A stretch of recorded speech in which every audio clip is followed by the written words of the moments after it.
আসসালামু আলাইকুম। আমার নাম তাসনিমা তাওয়াসুম অনন্যা। আমি বাংলাদেশ ইউনিভার্সিটি অফ টেক্সটাইলসের একজন স্টুডেন্ট। আমি আমার জীবনে সবচেয়ে বড় শিক্ষা পেয়েছিলাম 11 বছর বয়সে। আমি তখন ক্লাস 5-এর স্টুডেন্ট। আমার একটাই গোল ছিল ক্লাস 6-এ রাজ্যকে চান্স পাওয়া। তখন কম্পিটিশনটা অনেক হিউজ ছিল। আমি শুরুতে ভালো রেজাল্ট করতাম না। আমার আশেপাশের আমার ফ্রেন্ডরা, তাদের প্যারেন্টসরা, টিচাররা অনেক সমালোচনা করতো। আমি শুরুতে অনেক মেন্টাল প্রেশার দিয়ে গিয়েছিলাম, এবং আমার আব্বু আম্মুর ডিসিশন ছিল যদি আমি এখানে চান্স না পেতাম তাহলে আমার থাকার কোনো চান্স ছিল না। আমাদের ফুল ফ্যামিলিকে সিলেটে শিফট করে নেওয়ার প্ল্যান ছিল। সেই প্রতিকূল সময়ে আমার সবচেয়ে বড় শক্তি ছিল আমার বাবা মা। তাদের সহযোগিতায় আমি নিজেকে নতুন করে তৈরি করতে শুরু করি। সেই সমালোচনার জবাব আমি দিয়েছিলাম আমার কাজের মাধ্যমে।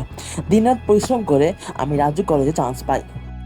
সেই সমালোচনার জবাব দিতে কঠোর পরিশ্রমের মাধ্যমে আমি 33,000 স্টুডেন্টের মধ্যে 14তম হই।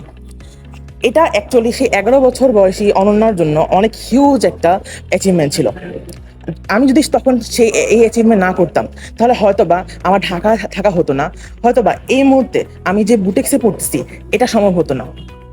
আমি এখন বুটিক্সে অধ্যয়নরত হয়ে এখন যে টেক্সটাইল ক্ষেত্রে টেকসই পরিবর্তন আনার যে চিন্তা ভাবনা করতেছি এটা হয়তোবা সম্ভব হতো না। ওই 11 বছর বয়সে আমি বুঝেছিলাম সাফল্য আকাশ থেকে পড়ে না, এটি অর্জন করে নিতে হয়। রাজুকের সেই আত্মবিশ্বাসী আজ আমাকে দেশের সেরা টেক্সটাইল বিশ্ববিদ্যালয় বুটিক্সে নিয়ে এসেছে। আজ আমি যখন টেক্সটাইল ইঞ্জিনিয়ারিং পড়ছি তখনও আমি সেই একই জেদ আর পরিশ্রম করার মানসিকতা ধরে রেখেছি। আমার বিশ্বাস, সঠিক ইচ্ছা এবং পরিবারের সমর্থন থাকলে যে কোনো বাধাই তোকে পুরো সম্ভব। ধন্যবাদ।